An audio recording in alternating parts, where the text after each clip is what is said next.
राहुरी तालुक्यामध्ये सर्वत्र अतिवृष्टीने शेतकऱ्यांच्या पिकांचं मोठं नुकसान झालं आहे। त्यामुळे तहसीलदारांनी तात्काळ नुकसानग्रस्त भागाची पाहणी करून पिकांचे पंचनामे करून जास्तीत जास्त मदत शेतकऱ्यांना करावी अशी मागणी माजी मंत्री प्राजक्त तनपुरे यांनी केली आहे।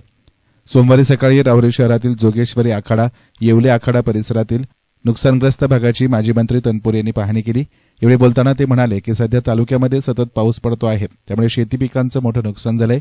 शासनाने 1 रुपयाच्या पीक विम्याची योजना देखील बंद केली आहे। त्यामुळे यावर्षी बऱ्याच शेतकऱ्यांनी पीक विमा योजना भरलेली नाही। ज्यांनी भरलेला आहे त्या योजनेमध्ये देखील बरेच निकष लावण्यात आलेत। अतोनात पिकांचं मोठं नुकसान झालंय, त्यामुळे तहसीलदारांनी लवकरात लवकर शेतकऱ्यांच्या बांधावर जाऊन पाहणी करून पंचनामे करून शासनानं मदत करावी अशी मागणी यावेळी तनपुरे यांनी केली।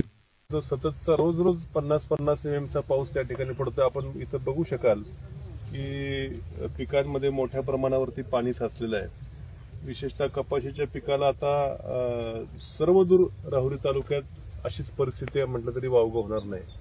आणि आता ह्या पिकाचं भरपूर नुकसान होणार आहे आणि शेतकऱ्यांनी बोलून दाखवल्याप्रमाणे कमीत कमी झालेला खर्च तरी भरून निघेल की नाही अशी परिस्थिती असताना आता सगळ्यांचे मदतीचे आशा ही शासनाकडे लागलेली आहे। यावर्षी 1 रुपयाची पीक विमा योजना बंद केल्यामुळं बऱ्याचशा लोकांनी पीक विम्याचा प्रीमियम भरलेला नाही। मागच्या वर्षीपेक्षा जवळपास 30-40% लोकांनी पीक विमा भरलेला आहे आणि त्याच्यात देखील बरेचसे ट्रिगर शासनानं कमी केलेले आहेत।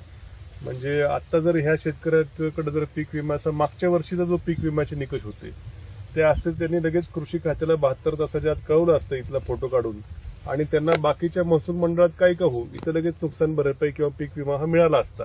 पण आता यावर्षी मात्र तो ट्रिगर बंद केलेला आहे। त्यामुळे आता सगळ्यांची मदार ही शासन काय नुकसान भरपाई देईल याच्यावरती आहे। अतोनात पिकांचं नुकसान झालेलं आहे। त्यामुळे एनडीआरएफचे वगैरे काय निकष याच्या तांत्रिक बाबीमध्ये न बसता शेतकऱ्यांना भरीव मदतीची या शासनाकडनं अपेक्षा आहे।